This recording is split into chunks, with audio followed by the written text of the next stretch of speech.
Alô, turma! Eu sou Leonardo Bruno e o assunto aqui é o julgamento do desfile das escolas de samba do Rio de Janeiro.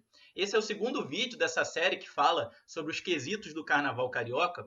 E, gente, é tudo decidido tão no detalhe que muitos títulos, rebaixamentos, ida para o desfile das campeãs, muitos deles são decididos em um décimo. E se a gente for pensar, olha aqui, são 9 quesitos. Cada um dos quesitos tem 5 jurados, ou seja, são 45 notas que cada escola recebe. Você imagina que ela pode ganhar ou perder o título por causa de um décimo, por causa de 0,1 que um jurado de algum quesito tirou dessa escola de samba. O julgamento desse ano, por exemplo, o resultado de 2020, ele foi decidido no desempate, ou seja, as duas escolas que chegaram em primeiro lugar, a Viradouro e a Grande Rio, elas tiveram a mesma pontuação. E o título da Viradouro foi decidido no quesito desempate, ou seja, qual quesito valia mais segundo o sorteio nesse ano. Então, assim, é tudo decidido muito no detalhe. Se a gente não conhecer os detalhes de cada um dos quesitos, a gente não consegue entender por que uma escola chegou na frente, por que outra foi rebaixada, etc. Então a gente está fazendo essa série explicando esses 9 quesitos que estão em julgamento atualmente no Carnaval Carioca. A gente falou sobre samba, bateria e harmonia no primeiro vídeo. Nesse vídeo a gente vai falar sobre quesitos plásticos. Então a gente vai falar de alegorias e adereços, a gente vai falar de fantasias e a gente vai falar de enredo, que é a história que resulta nisso tudo, resulta nas alegorias e nas fantasias que a gente vê no desfile de escola de samba. Antes é preciso falar de alguns detalhes desse julgamento, do tipo de julgamento. Primeiro é o seguinte, o julgamento é subjetivo. Ou seja, existem parâmetros que cada jogador tem que observar dentro do seu quesito, e é sobre esses parâmetros que nós vamos falar aqui, mas cada jogador tem a sua avaliação subjetiva. Isso é óbvio, né, gente? Porque ele está avaliando uma obra de arte. Como é que você avalia um enredo, uma alegoria, uma comissão de frente, um samba, uma bateria, sem usar os seus critérios subjetivos, sem usar a sua subjetividade, sem usar a subjetividade que permeia qualquer crítica, qualquer crítico de arte, seja um crítico de teatro, de cinema, de televisão, de artes plásticas, ele usa a sua subjetividade para avaliar aquela obra que está na frente dele. Da mesma forma, um crítico de escola de samba, nesse caso o julgador de escola de samba, ele também vai usar a subjetividade para dar a nota dele. Só que com uma condição: esse julgamento subjetivo é comparativo. Ou seja, depois que passam aquelas 12, 14, enfim, quantas sejam, atualmente são 12, né? Mas depois que passam aquelas 12 escolas de samba na frente dele, ele vai meio que fazer um ranking das escolas para dar as notas dele. Então, nenhuma escola recebe a sua nota individualmente, recebe a sua nota de forma absoluta. Não pode, por exemplo, passar, como acontece em alguns esportes, né? Passa o primeiro competidor e você já levanta a nota. Em desfile de escola de samba isso não acontece, porque depois que passou a primeira escola, você tem que ver a segunda para ver quem foi melhor, e depois a terceira, e depois a quarta, e fazer uma comparação entre elas, senão você não consegue julgar. Então, uma escola, digamos, que foi a primeira a passar, você achou até que nem foi tão boa assim, talvez você nem desse nota 10, mas se todas as 11 que passarem depois forem piores do que ela, você vai acabar dando nota 10 para a primeira, porque aquela escola foi a melhor comparativamente entre todas as escolas que desfilaram. Então, o julgamento de escola de samba é subjetivo e o julgamento de escola de samba é comparativo. Apesar de ser subjetivo, uma coisa é importante: o julgador nunca pode se deixar levar pela emoção do público. Porque ele está jogando ali numa arena que está efervescente. O povo na arquibancada, nas frisas, nos camarotes, está todo mundo cantando, dançando, pulando, ou não, ou reclamando, enfim, um pouco desanimado. Ele não deve observar esse tipo de reação do público para o julgamento dele. O julgamento dele tem que ser imparcial e não deve levar em consideração essa resposta do público. E outra coisa que ele não deve levar em consideração é a influência de outros quesitos. Digamos, vou dar um exemplo aqui. O jogador, por exemplo, de mestre-sala e porta-bandeira, não pode se deixar empolgar pelo samba enredo, que é muito bom, digamos, o samba de uma escola é muito bom, ele não pode se deixar empolgar por aquele samba enredo, de modo que isso influa no julgamento dele de mestre-sala e porta-bandeira. quando o mestre sala e porta-bandeira passarem pela frente dele, ele tem que avaliar simplesmente aquela dança. Não importa se a bateria está indo muito bem ou se a bateria atravessou, se o samba é espetacular, se a escola está cantando muito, se as alegorias estão impressionantes, ele tem que se ater ao quesito dele. E outra coisa que ele tem que observar é o julgamento se dá quando o quesito passa na frente dele. Então, por exemplo, esse mesmo julgador, eu estou dando o exemplo de mestre-sala e porta-bandeira, né? Esse mesmo julgador de mestre-sala e porta-bandeira, se ele souber, por algum motivo, que o mestre-sala caiu lá no começo da avenida, ou se a bateria atravessar em algum outro ponto da pista, enfim, qualquer coisa que aconteça e que ele não estiver vendo, ele não pode levar aquilo em consideração no julgamento dele. Ele julga o que passa ali na frente dele. Essas são algumas características do julgamento. Em cada vídeo a gente fala um pouquinho delas. E agora a gente vai entrar nos 3 quesitos desse vídeo, que são enredo, alegorias e adereços e fantasia. O enredo, se a gente pudesse resumir em uma palavra esse quesito, é a história. Né? O que aquela escola está contando? Qual é o tema desse desfile? Sobre o que é esse desfile? Sobre o que aquela escola está falando? E aí, esse quesito ele é dividido em 2 subquesitos. Aliás, os três que a gente vai falar hoje, enredo, alegorias e fantasias, os 3 têm subquesitos. Enredo, ele é dividido em concepção e realização. Como é que a gente analisa um pouco essa subdivisão, esses 2 subquesitos? Concepção é a ideia do carnavalesco. É o que ele espera sobre aquela história, é o que ele quer contar, como ele pensou naquele desenvolvimento, é toda a sua inspiração para trazer aquela história para o público naquele ano, naquele desfile. Essa é a concepção daquela ideia, a concepção daquele tema. Só que essa concepção, em algum momento, vai virar uma realização, ou seja, é aquele enredo na pista, é aquele enredo na avenida. Como é que aquela ideia estava na cabeça do carnavalesco, né? Aquele tempo todo, antes do desfile, como é que ela se materializa na pista? Isso é a realização. Então, o julgador de enredo ele tem que observar esses 2 subquesitos, a concepção e a realização. E aí, cada um tem características muito diferentes. Né? Por exemplo, o quesito enredo, o julgador do quesito enredo, ele recebe, né, com antecedência, inclusive, uma descrição, um detalhamento escrito do enredo que aquela escola está querendo levar para a avenida. Então, ele recebe uma justificativa, ele recebe a pesquisa histórica, ele recebe todo o embasamento teórico. Né? A escola conta como se fosse uma reportagem de revista ou um livro. A escola conta por escrito o enredo que ela quer fazer. E aí o julgador já começa a sua análise, porque essa é a concepção do desfile. E também ele analisa se a concepção, né, por exemplo, a divisão das alas, a divisão das alegorias, a divisão dos setores, se essa concepção em termos de setorização, em termos do que ele vai mostrar primeiro e o que ele vai mostrar depois, o que é ala, o que é alegoria, se isso foi pensado de uma forma que para o julgador é interessante. Então essa é a concepção do enredo. Vale 5 pontos. Depois vem a realização, ou seja, como é que isso é apresentado na avenida. Quando você mostra esse enredo na avenida, ele é bem compreendido, o público consegue compreender, você consegue entender que aquela ala, aquela alegoria, aquele conjunto de signos, né? De signos visuais, de signos sonoros, ou seja, aquele enredo, aquela forma como aquela história está sendo contada, aquilo é compreensível, aquilo se tornou palpável, aquilo para o público é algo que é possível compreender. E mais, isso foi mostrado com criatividade, isso foi carnavalizado, isso foi apresentado visualmente de uma forma interessante. Então, essa é a realização. Ou seja, como você transpõe... É dificílimo isso, né, gente? Você pegar uma ideia que ficou ali na sua cabeça meses e meses e meses, você querendo levar aquilo para a avenida, como é que você consegue materializar aquilo em alegorias, em fantasias, numa escola de samba inteira, 4.000 pessoas contando aquela história. Você conseguiu contar aquela história? Então, uma coisa é a ideia que você teve, né? Então, se você pensou bem naquela ideia, se você fez uma boa pesquisa, desenvolveu de uma forma interessante, se aquela ideia é relevante, né? Se você considera aquela ideia uma ideia factível de você fazer um bom desfile de escola de samba, e depois o pulo do gato é se você consegue fazer uma boa realização, se você consegue materializar aquilo na avenida. Então, esse quesito ele é subdividido em 2 subquesitos. no quesito concepção, que vale 5 pontos, e no quesito realização, que vale 5 pontos. Então, repetindo até o que eu falei no outro vídeo, caso uma escola tire, por exemplo, 5 em concepção, teve uma concepção perfeita, mas 4,8 em realização, essa escola vai ficar com a nota 9,8.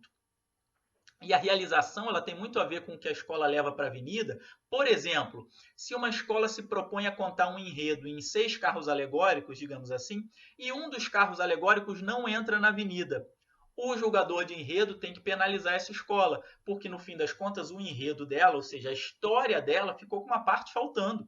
E uma parte importante, que é uma alegoria, né? Então, por exemplo, o julgador de enredo ele tira ponto de realização quando uma escola deixa de apresentar alguma alegoria, quando uma alegoria quebra na concentração, enfim, quando acontece uma coisa dessas. Quando há, por exemplo, uma mudança na ordem das alas, né? Você tinha previsto uma ordem determinada e na hora, por algum motivo lá da entrada na avenida, você acabou trocando a ordem das alas. Você não está contando aquela história da forma como você se propôs. Então, o regulamento prevê também que essa escola seja penalizada nesse sentido.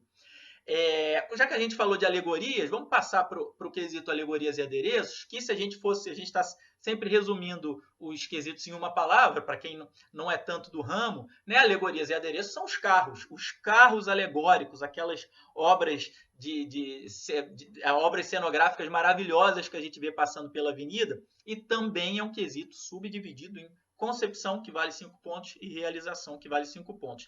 E aí a ideia é a mesma do enredo, gente. Se a gente conseguiu entender bem essa divisão de concepção e realização no enredo, fica fácil da gente transpor isso para a alegoria. A concepção da alegoria é a representação daquele carro dentro do enredo, se aquele carro, o que aquele carro representa, se aquele carro está contando bem aquela história, se a forma como aquele carro foi pensado, a forma como ele foi concebido, se é uma forma criativa. Então, por exemplo, se o artista visual, né, não ficou preso a clichês na hora de representar o que ele queria representar, se ele representa de forma criativa, se aquilo está bem compreendido, se a mensagem daquela alegoria, se aquela mensagem é uma mensagem bem compreendida a partir da sua concepção. Então, é isso que o julgador leva em conta na hora de julgar a concepção de uma alegoria dentro de um desfile de escola de samba no Rio de Janeiro.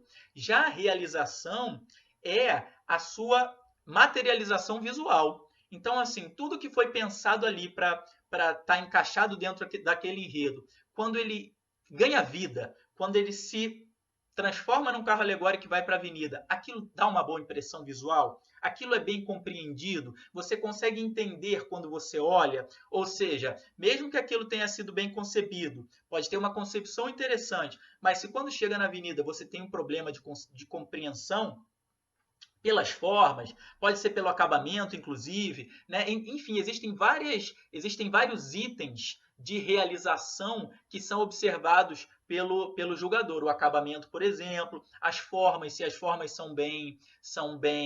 estão coesas, né? Cores, ele observa o uso de cores, ele observa o uso de materiais.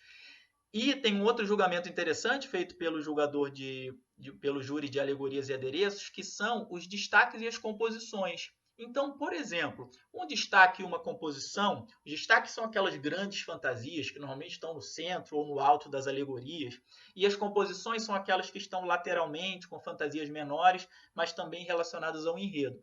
Aquelas fantasias dos destaques e das composições, embora sejam fantasias, elas não são julgadas pelo julgador de fantasia, do quesito fantasia. Elas são julgadas pelo julgador de alegorias, porque entende-se que elas fazem parte daquela alegoria, que elas compõem aquele carro alegórico. Então, o julgador de alegorias e adereços, ele também presta atenção nas fantasias dos destaques e das composições. E isso vai para o campo da realização. Então, novamente, você tem 5 pontos para concepção e 5 pontos para realização. E aí, se a gente entende um pouco essa diferença, essa subdivisão do quesito alegorias e adereços em concepção e realização, fica fácil a gente partir para o quesito fantasia, que também é subdividido em concepção e realização. Se a gente fosse, novamente, falar esse quesito fantasia em uma palavra, seriam os figurinos. Os figurinos, as roupas que aquela escola leva para a avenida. E aí, novamente, a gente começa a pensar na concepção, ou seja, como o carnavalesco pensou em vestir a sua escola para contar uma história. Vamos lembrar que tanto as roupas quanto os cenários, os carros alegóricos, os adereços, tudo isso está em função do enredo, em função de uma história que se quer contar. E aí, qual é a concepção? Como foi a concepção desses figurinos? Né? O que essa fantasia representa dentro do enredo? Ela teve uma elaboração a partir do que ela representa? A elaboração dela foi criativa? Ou novamente o artista visual caiu em alguns clichês de representação visual? As formas, elas são interessantes? E a gente passa depois para a realização, que é como aquilo foi para a avenida. E aí o julgador começa a observar, né, detalhes, né, do que está ali na frente dele, por exemplo, numa ala. Então, numa ala, por exemplo, é importante que o jogador perceba se há uma uniformidade de figurinos, se está todo mundo com as fantasias completas, por exemplo, se não falta chapéu, se não falta sapato, se não falta a parte de cima ou a parte de baixo da roupa, né, se não falta algum detalhe que cause uma falta de uniformidade dentro da ala. Se as cores, por exemplo, se há elementos de cores diferentes dentro de uma ala, o jogador também pode penalizar isso. E a impressão visual. Qual é a impressão visual daquela ala? Qual é a impressão visual daquela fantasia? Existem muitas fantasias, muitas alas que nos causam, né, uma emoção assim quando passam pela nossa frente. Às vezes a gente vê até um desenho, né, daquilo, não nos causa nada, mas quando elas estão em movimento, ou quando elas estão em conjunto, 100 pessoas vestindo a mesma roupa, aquilo te dá um efeito impressionante, e isso é julgado pelo jogador de fantasias a partir da realização. E é interessante a gente observar que o julgador de fantasias, como eu falei com vocês, não julga as fantasias que estão em cima de uma alegoria. Então não julga, por exemplo, destaques e composições. E além disso, ele também não julga outras fantasias que passam na frente dele. Quais são? Ele não julga, por exemplo, a fantasia do casal de mestre-sala e porta-bandeira. O casal de mestre-sala e porta-bandeira, ele tem o julgamento de fantasia dentro do quesito mestre-sala e porta-bandeira, que a gente vai falar em outro vídeo. Da mesma forma, o julgador de fantasia não julga as fantasias, as roupas da comissão de frente, que também são julgadas pelo quesito específico, o quesito comissão de frente. Então, esses dois quesitos que nós vamos falar em outro vídeo, mestre-sala e porta-bandeira e comissão de frente, né, além das coisas inerentes ao quesito, um dos pontos que eles têm que observar é a fantasia, assim como alegorias. Né? Esses três quesitos julgam, dentro dos seus quesitos, as roupas, as fantasias que são apresentadas ali. Então, o julgador de fantasia não observa aquilo. Então, o julgador de fantasia, basicamente, vai julgar as fantasias que estão nas alas. Né? E é interessante, por exemplo, volta e meia perguntam, por exemplo, sobre a roupa de bateria. A roupa de bateria não entra no julgamento de bateria. É um caso diferente da roupa de mestre-sala e porta-bandeira, comissão de frente e alegoria. O jogador de bateria não quer saber da roupa, não julga a roupa, a não ser que a roupa, por exemplo, interfira no ritmo. Digamos que a manga das fantasias é imensa e aquilo prejudicou a forma dos ritmistas tocarem. O chapéu é muito grande e os ritmistas não conseguem se comunicar. Se houve um problema do ritmo, aí, na verdade, ele não está nem julgando a roupa. A roupa influenciou num problema com o ritmo que levou o jogador a tirar ponto. Mas o jogador de bateria não julga a roupa dos desfilantes. Essa roupa é julgada pelo jogador de fantasia. Então, o jogador de fantasia ele tem que ter uma atenção absurda, porque ele julga muita coisa. Tem escola que vai para a avenida com 40 alas, 30, 40 alas.